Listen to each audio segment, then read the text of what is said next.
I am a spiritual medium, living by the art of spirit possession. People within 10 miles around here all call me Aunt Nine.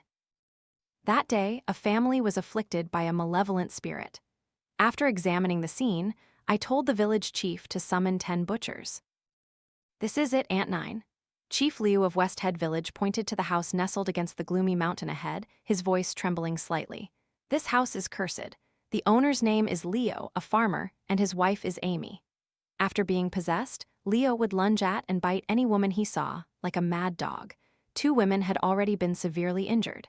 He's currently been subdued by the police and taken to a psychiatric hospital for treatment. Amy was even more terrifying. She tragically took her own life with a sickle. No one dared to look at the scene again. I looked up. Before me stood a small, 2-story rural house, nestled on the hidden shadow side of the mountain, its back to the gloomy slope. Outside the main door was a 3-way intersection. Though a few willow trees were planted there, appearing to ward off evil, they actually gathered dark energy. Looking higher, one could see the mountain's sharp angle opposing the roof beams, a piercing horn omen, a scissor blade omen. With willow trees and hidden shadows, it would be difficult not to encounter malevolent spirits here. Who advised on this feng shui? I frowned, looking at the large gate. It was open, allowing a view of the belongings inside, but I could feel a chilling surge of dark energy. To be honest, this is Amy's fault. She claimed to be well-educated, said feng shui was all superstition, and refused to listen to advice. So no one bothered with it after that. And now, look what's happened. The village chief's voice was tinged with anger as he spoke. Their family's misfortune isn't the main issue, it's the entire village that's being dragged into it. This senseless spiritual affliction has left the villagers living in fear and anxiety, not to mention our village can't be designated a cultural village because of their problems. So, after much thought, I had no choice but to seek you out, Aunt Nine. Just as we were about to enter the house for examination, a little boy suddenly appeared in the courtyard, staring at us from across the doorway. The village chief gasped in fear, his legs trembling uncontrollably. The child held half of a raw, eaten mouse, his face covered in blood, grinning widely at me. Heh heh. The mouse's tail was still twitching. Such an expression and demeanor should not belong to a child. This child clearly also had problems. As I thought this and reached into my cloth bag, he saw my movement, threw the mouse away, and ran off. The village chief sighed in relief and introduced, "That's Leo's son, N.N." "No need to see more. Let's go," I sighed, stepping back outside. To involve an entire family, not even sparing the child, this is definitely a fierce demon. I am 65 years old now, close to the end of my life. I cannot bear this karma, it will cost me my life. Aunt Nine, is there really no other way? Stepping outside, the village chief's voice was choked with emotion. "I am old," I said, shaking my head with my arms crossed behind my back. Just as I was about to leave, I heard the chief call out. I turned back to see him kneeling, tears streaming down his face. "What are you doing? Get up." I quickly tried to pull him up, but he wouldn't stand. "Aunt Nine, I beg you, save us. Because of their family, I've sought out many Taoist priests and monks, but they either lack the ability or refuse the job. I truly have no other choice. Rumors are rampant in the village. Many households near theirs have fallen ill, and most have already moved away. If this continues, the village will be destroyed. The 200-year history of West Head Village cannot be ruined in my hands. Aunt Nine, today I cast aside my old dignity. I beg you, save West Head Village, save our people." Seeing him like that, I sighed. "Are there any butchers in the village?" "Yes, Aunt Nine." The chief quickly looked up, his face brightening with joy. "Find 5 butchers with strong birth charts, tell them to bring their tools and stay in that house for 1 night. I will question the spirits tonight." After saying this, I sprinkled a handful of glutinous rice at the door and affixed yellow talismans to the windows. Through the window, I saw the boy again. He was sitting on the ground with his back to me, playing quietly with what looked like a small black bead. After arranging the house for Leo's family, the chief went to summon the butchers.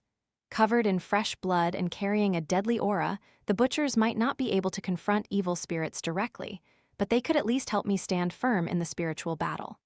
Summoning souls was a unique technique of my family, not considered a righteous path. Unlike shamans who invite gods, what I do is invite ghosts.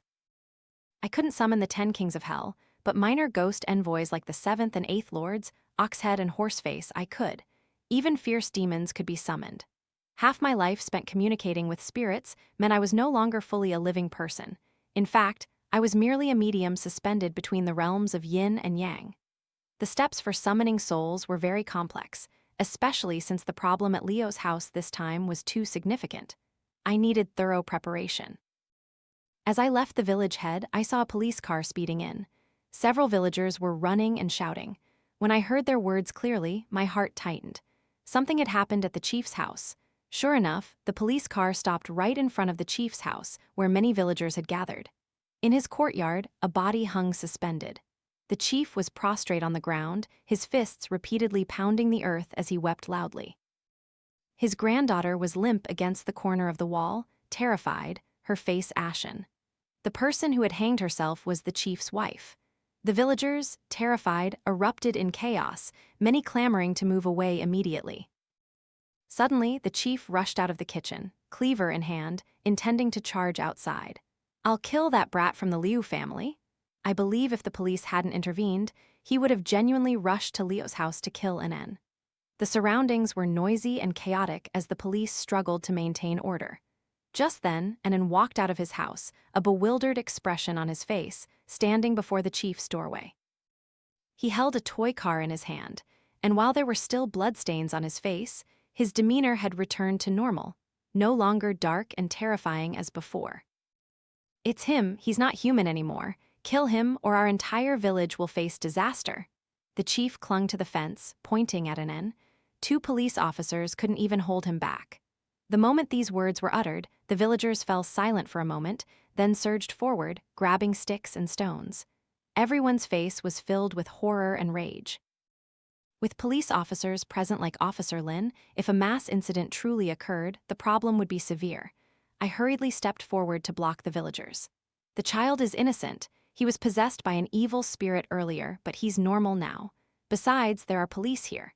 Do you all want to go to jail for murder in broad daylight?" And not even knowing what was happening, cried out in fear, intimidated by the aggressive villagers. The villagers were convinced by me, and the 2 police officers breathed a sigh of relief, expressing their gratitude, then dispersed the crowd. Next, I handed the child over to the police and went inside the chief's house.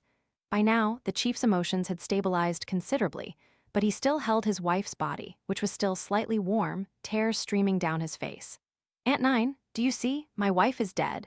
The chief gritted his teeth, his face filled with bitter resentment and unwillingness. His granddaughter buried her head in his embrace, sobbing silently. How many favors did Leo's family receive from me when they were alive? I never asked for repayment, but now they've become demons and are harming people. My wife died with her eyes open. Her eyes are still open. I silently and gently helped his wife close her eyes. "First, cooperate with the police to clear everything. I will handle the rest." Patting his granddaughter's back, I sighed, my heart heavy. A person who was alive and well, when I first entered the village, I even ate at his house. Who could have imagined that the aunt, who had spoken to me at the dinner table about how wonderful the village was, would hang herself less than 3 hours later? This time, I truly harbored a killing intent towards the evil spirit in Leo's house. That evening, I arrived outside Leo's house. As instructed, the male butchers brought a live pig directly into the house and slaughtered it. The pungent smell of blood permeated the entire house. A large table was placed in the center of the living room, adorned with a bloody pig's head, 3 bowls of raw rice mixed with incense ashes, 3 white candles, joss paper, and black dog blood. Everything was prepared. You all carry a strong aura. Later, put a little black dog blood on your faces, close your eyes, and no matter what sounds you hear or what you feel, do not open your eyes, do not move. Turning off the lights, I burned joss paper in the brazier, speaking in a low voice to the 5 butchers, my gaze fixed on the darkened second floor. I had positioned them at the 4 cardinal points east, west, north, south, and by the main door. Tonight, I was determined to uncover the truth behind this matter. Once the joss paper in the brazier had burned away, I clapped my hands and walked to the center of the table. Only the light from the 3 candles illuminated the entire house. Taking a deep breath, I spread glutinous rice on the table and closed my eyes. Immediately after, I grabbed a handful of glutinous rice and stuffed it into my mouth. In each hand, I held a yellow talisman, lit by a candle, and powerfully slammed them onto the table. In that instant, gusts of chilling yin wind swept through the house, making the candlelight flicker, as if barely able to hold steady. I stared intently at the opposite side of the table. As the yellow talismans on the table burned to ashes, a shadowy figure slowly seemed to materialize under the candlelight, its resentment so immense it felt like it would tear the roof apart. "It's here, heh." A husky, feminine laugh echoed. A hovering female figure appeared, her limbs and head dismembered, blood covering her entire body. 2 of the 3 candles extinguished in an instant. This was a female ghost whose form was incomplete, not only dismembered but also bearing other brutal injuries. One could only imagine the tortures she must have endured while alive. No wonder her resentment was so profound. Frankly, since I embarked on this path of the netherworld, among all the stray spirits and wild ghosts I've encountered, in terms of ferocity, she was one of the most formidable. If you have a grudge, seek your enemy. If you have a grievance, seek its source. But to kill innocent people, to harm children, you have broken the rules. I am a member of the Yin Intermediary Office. What do you have to say for yourself? With glutinous rice in my mouth, I stared at her, my lips moving, emitting a series of strange sounds. This was ghost speech. In this world, it's not only the righteous sects of the mortal realm like Maoshan, Wudang, and Lingyan that have systems for pacifying and capturing ghosts. The Yin Intermediary Office belongs to the agents of the underworld in the mortal realm. We can communicate with ghosts, and if necessary, even capture them. We are backed by the 13 ghost envoys, revering the 7th and 8th lords as our patriarchs. The 7th and 8th lords are none other than the black and white impermanents we often speak of. Because their status under the city god is second only to the civil and martial judges, the chain and lock generals, and ox head and horseface, they are also referred to as the 7th and 8th lords. They deserve to die. The moment my words ended, I heard a mournful, hoarse shriek. In an instant, a gust of yin wind arose, flipping over the entire altar before me. Immediately afterward, I felt an invisible force constrict my throat. The female ghost, disregarding the distance, appeared right in front of me. I quickly spat the glutinous rice from my mouth towards her, simultaneously pulling out a white talisman. Holding my breath, I struggled to forcefully slap it onto her body.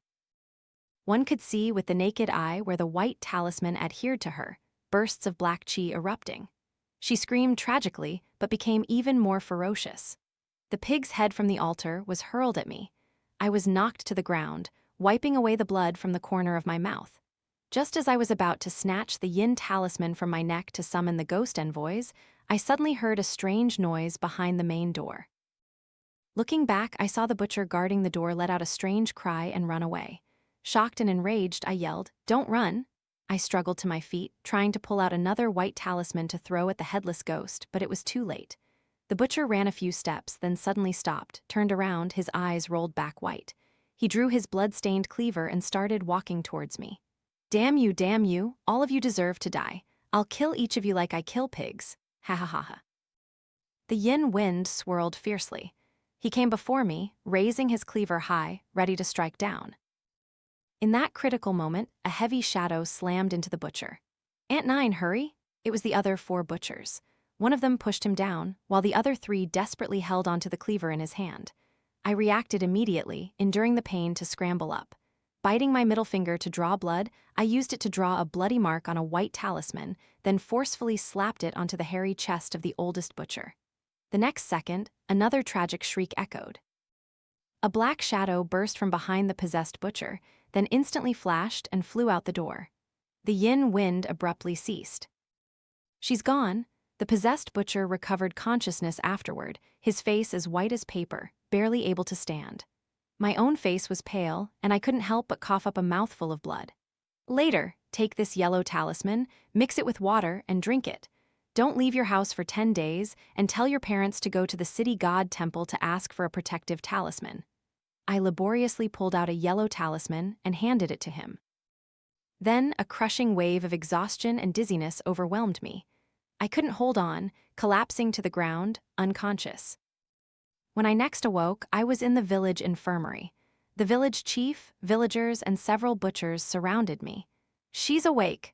Seeing me regain consciousness, they hastily called for the doctor and brought me water. "Where's Aussie? How is he?" I coughed a few times, asking with difficulty. Aussie was the butcher possessed by the ghost that night. "He's fine, just a bit frightened. He'll recover slowly. Aunt Nine, do you feel uncomfortable anywhere else?" The chief helped me pull up the blanket, asking gently. I shook my head, helped into a sitting position, leaning against the pillows much more comfortable than lying down. That brat ruined everything. I told them to send his father initially, but he insisted on coming instead. Useless, just mess things up.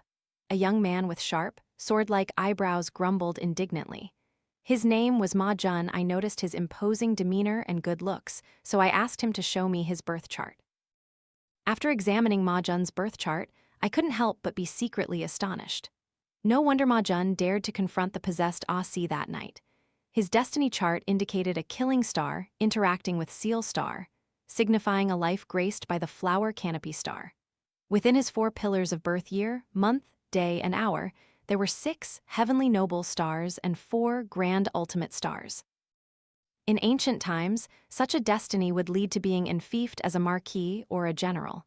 However, there were also downsides. This birth chart was too hard. While conflicting with his parents was one thing, in the future, it would also conflict with his wife and children. Later, during our conversation, I mentioned wanting to visit Leo at the psychiatric hospital to investigate this ghost. The chief and the villagers immediately tensed. "Haven't you already dealt with it?" "It was only injured and fled," I said. "I'm worried it might return someday. This is a vengeful spirit with immense resentment. It's definitely connected to Leo's family." After further discussion, the chief led the villagers away. Before he left, I called Ma Jun over. "Would you like to help me finish this matter? I need someone familiar with the village to assist me. After this is done, don't stay in the village as a butcher anymore. I'll find you a good place." I gently took his hand and patted it.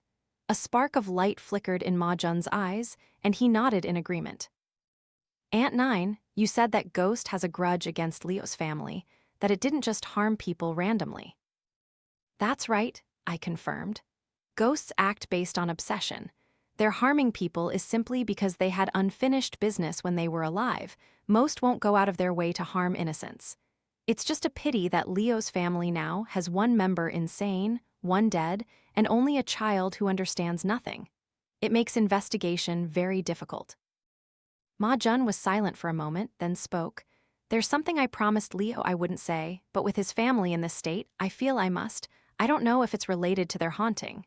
He continued, "Leo has an illegitimate daughter. She was born when he had an affair with a city woman who came to the village selling lychees. She's now in college, named Liu Yan. His wife knew nothing about this." My heart trembled. I quickly asked him if he knew which school this Liu Yan attended. Perhaps the root of this matter lies with Liu Yan. "Yuanshan Normal University. A few months ago, I went to the city, and he asked me to send Liu Yan 1,000 yuan for living expenses." Yuanshan Normal University. Because of a recent epidemic, the school's management was very strict for student safety. Everyone entering or leaving would be rigorously checked. "Liu Yan, are you her family?" The security guard looked suspiciously at Ma Jun and me. "I came a few months ago to send her living expenses, and I even bought you a pack of cigarettes. Have you forgotten so quickly?" Ma Jun said with a smile.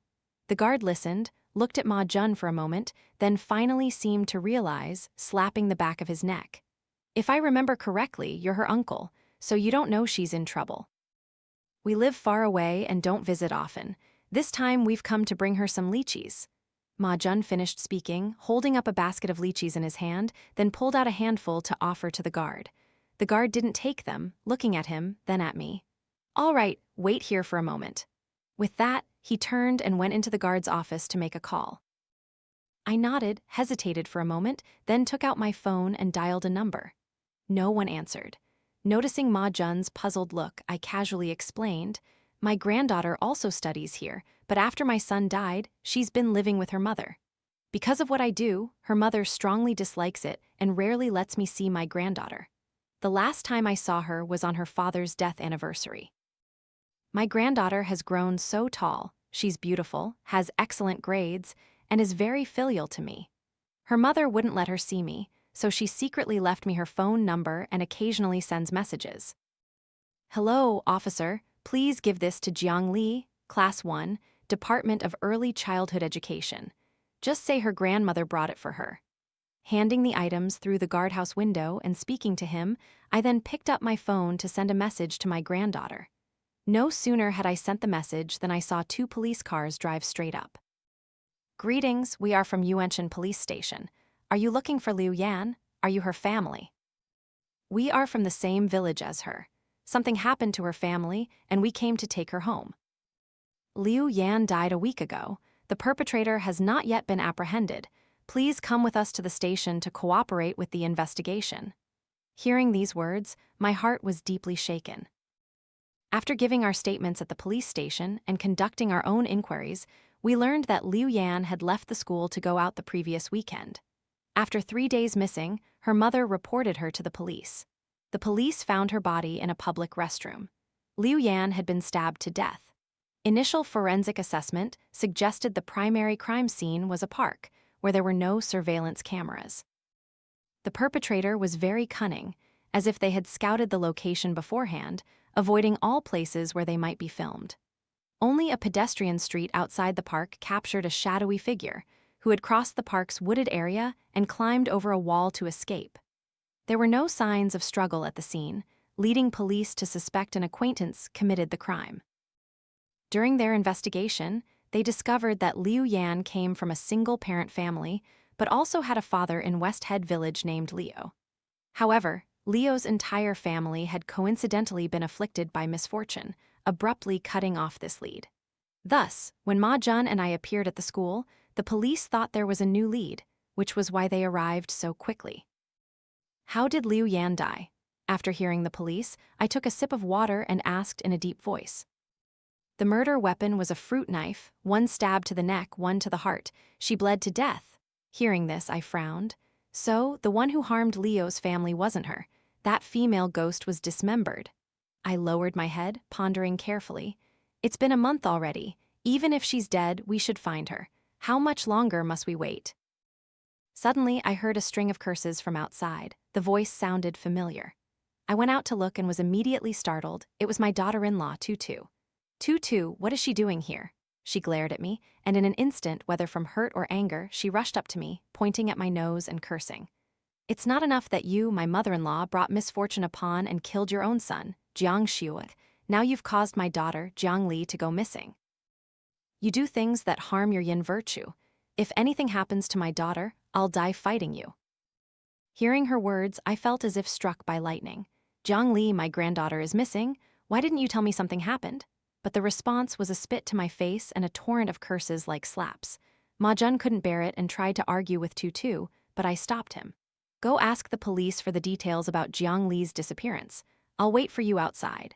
Tutu's attitude was exactly like my in-law's attitude when my husband passed away. I sighed deeply, squatting beside a large tree outside the police station, feeling somewhat helpless. Tutu continued to point at me outside, as if accusing me of something to the police, while I could only lower my head. Facing my family, I could never hold my head high. This was the fate of someone in my profession. I accepted it. Aunt Nine, Ma Jun called softly. I looked up, wiping away my tears. What did the police say? Jiang Li has been missing for a month now. It was during the Dragon Boat Festival holiday. She left the school and never returned. The police said her last known appearance was at the entrance of Moonstone Mountain Nature Park. But the police, along with your daughter-in-law, Tutu, have searched that entire mountain, finding neither her nor her body. According to her classmates, Jiang Li was usually very solitary. She never said where she was going, her phone was off, and satellite positioning couldn't locate her, so the police suspect. She might have. Ma Jun seemed unable to finish his sentence. I closed my eyes in agony. Could it be that my profession has indeed harmed my yin virtue, bringing misfortune to my family? The sky grew overcast, and in the netherworld, there seemed to be the sound of wailing.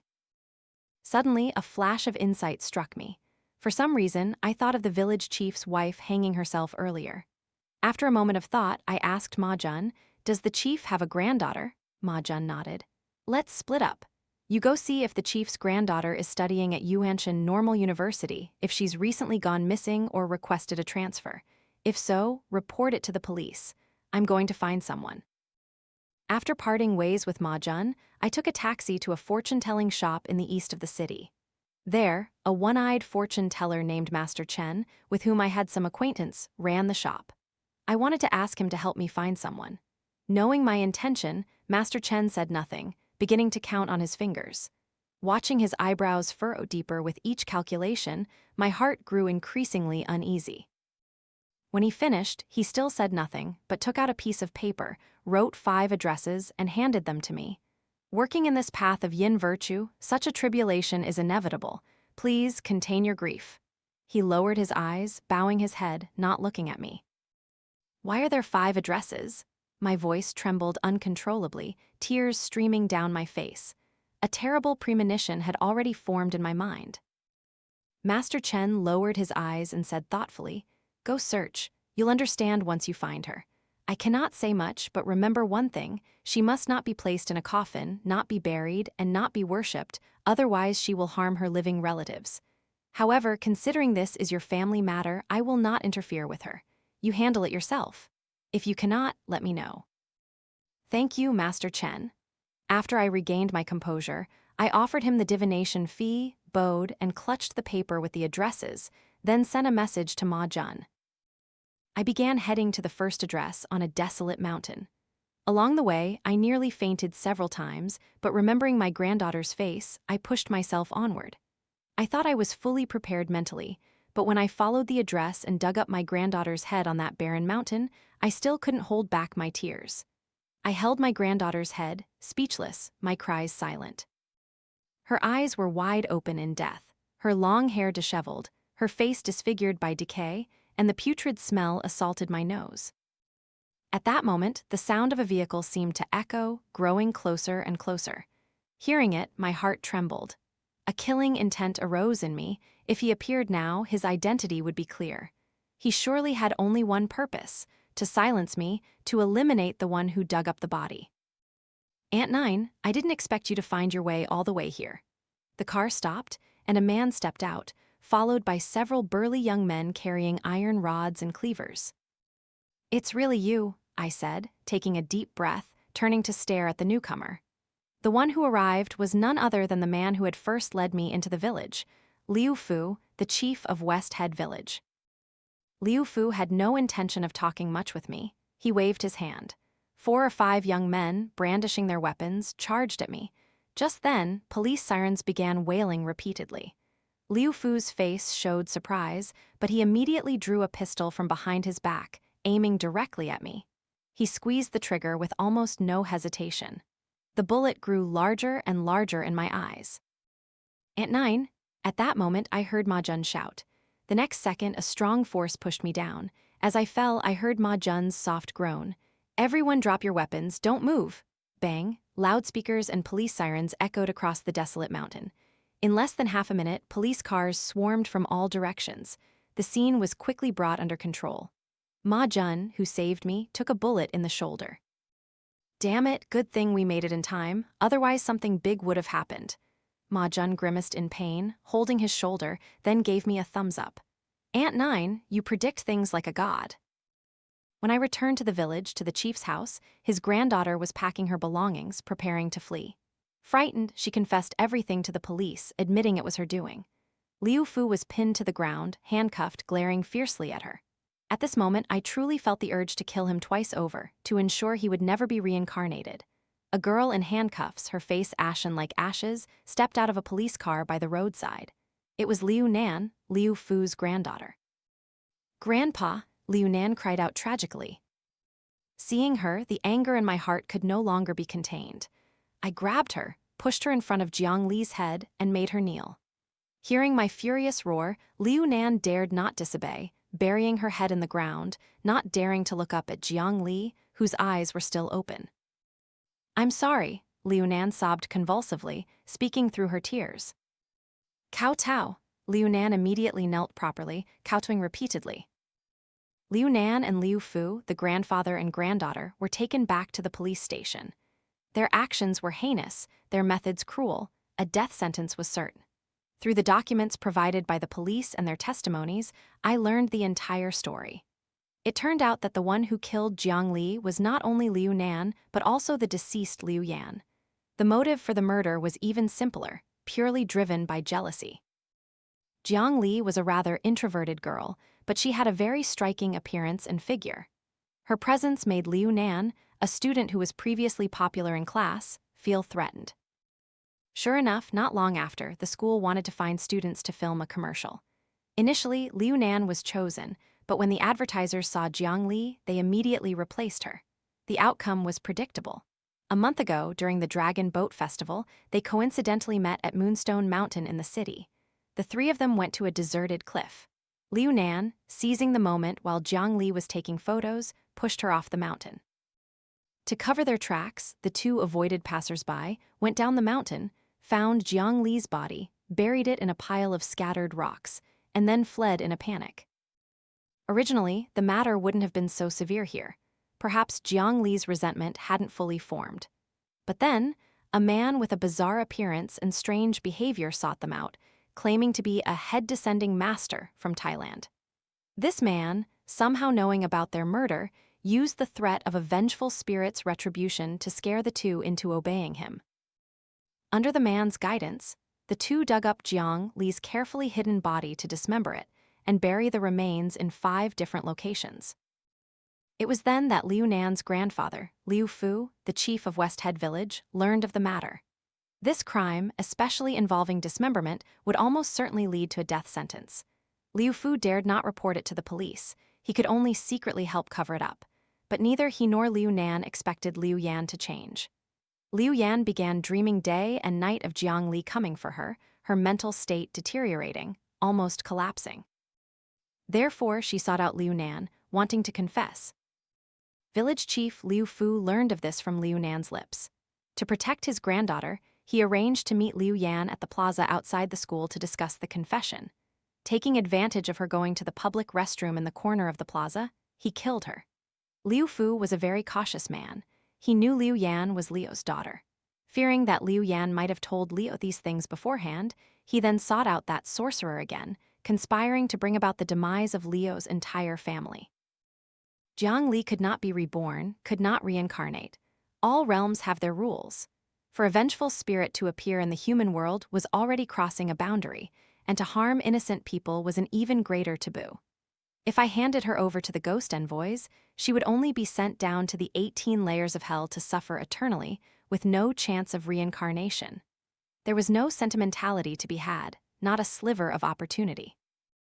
To prevent her from wandering outside and being captured by the ghost envoys, I could only seal her soul and ashes in a ceramic jar. No burial, no worship, no coffin, no reincarnation, but that didn't mean she couldn't exist. At least she wouldn't suffer in hell. She could stay by my side, and sometimes I could secretly let her out to wander. Tutu, my daughter-in-law, after learning all of this, completely severed ties with me. From now on, she would no longer come to worship my son. I was utterly alone. My son dead, my parents dead, now my granddaughter dead, and my daughter-in-law gone too. This was the destiny of someone in my profession, already predetermined. Your granddaughter's matter is settled. That day, I brought Ma Jun to Master Chen's fortune-telling stall again. Before I could even sit down, he looked at me with a half-yin, half-yang gaze, questioning me. I had no intention of hiding anything from him, so I recounted how I had hidden my granddaughter. After all, he can't storm into my tailor's shop and smash that urn of ashes. He said nothing, his face furrowed for a long time, then he finally sighed. Watch over your granddaughter carefully. If she runs out and harms people, I won't be lenient. I quickly nodded, then pulled Ma Jun in front of him. He didn't even look up, diligently writing and drawing on an old calendar page. Aunt Nine, what do you mean by bringing this person here? His destiny bears the killing star interacting with Seal Star, the flower canopy star, 6 heavenly noble stars, and 4 grand ultimate stars. Accept him, let him be your successor. He doesn't belong to the yin path, so becoming your disciple won't create karma for him. After I finished, he raised an eyebrow, looking up to glance at Ma Jun. Seeing this, I quickly told Ma Jun to kneel, but before his knees could touch the ground, Master Chen quickly and deftly kicked his ankle. Ma Jun could only kneel on one knee, facing a different direction. Seeing this, I couldn't help but feel a little disappointed. He wouldn't let even a ghost kowtow to him. Master Chen was refusing to take a disciple. Ma Jun's face flushed red, but he remained on one knee, not standing up. After a long wait, Master Chen put down his brush and said nonchalantly, "His temperament is acceptable. Go do one thing. If you succeed, I will take you on." With that, he pushed a piece of paper towards Ma Jun. Ma Jun was decisive. He took the paper and left. "What did you tell him to do?" "I want to kill someone. I told him to find a person." "Kill whom?" "That head descending master.